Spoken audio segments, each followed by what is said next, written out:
base at all.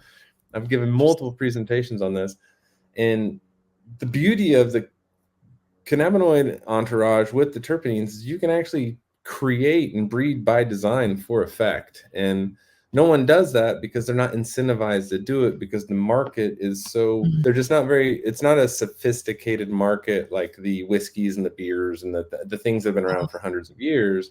And I think that as we move forward and we have tools like the Phytofacts to be able to kind of shake out, simplify it for everyone, like if you look at a Phytofacts, they're the terpenes are color coded, and the warm tones inherited with sativas and the cool tones inherited with indicas. Traditionally, I flew David Watson, Sam the Skunk Man, to the United States for the first time since he fled back in the 80s or whatever. He smoked all over hash. He told us where it came from globally. If it was indica sativa. Similarly, Dr. Russo and Clark was involved in the. He's been to farms before. It's like, so we have all these OGs who travel, started this industry, who kind of contributed indirectly or directly to being able to, you look at something, it's like, oh, it's red and yellow. Whoa, that's sativa for sure. It's blue and purple. Oh, it's indica. And then you can see a cannabinoid ratio. And what's really great about that is people have a tendency to like flavors, and you can't open jars at the store, but with Phytofacts, you can see the smell. So terpenoline, as you know, has a very overwhelming smell. Like that's one almost everyone can get. Oh, that's Trainwreck, or that's Jack, or whatnot.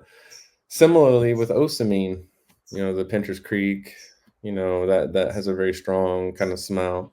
And then the OGs are more limonene, cariomycin, so you have these different smell patterns, the Blue Dreams and the Perps are pinene and myrcene. So when you look at the top 3 bars at the top of the Phytofacts, if they're out of your favorite strain, you're like, oh, I like the red ones. Do you have any more red ones?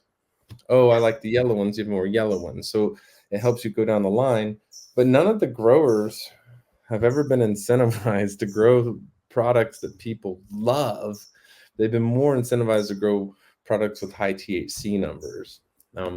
Hopefully that's a thing of the past, and we're seeing that more on the genetic side. People are more interested in type 2s. That's what we call things that contain both THC and CBD. We also call them enhanced flowers. I love that.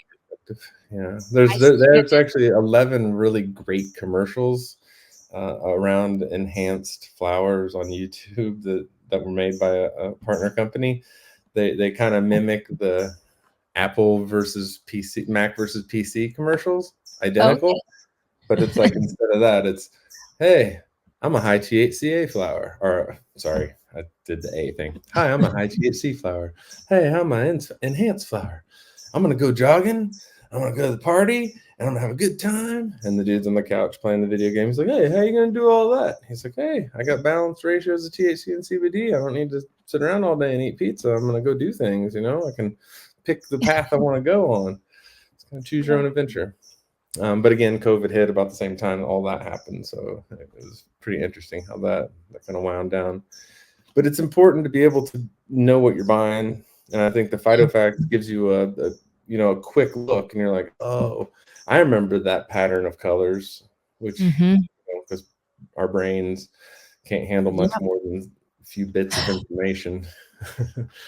Stop.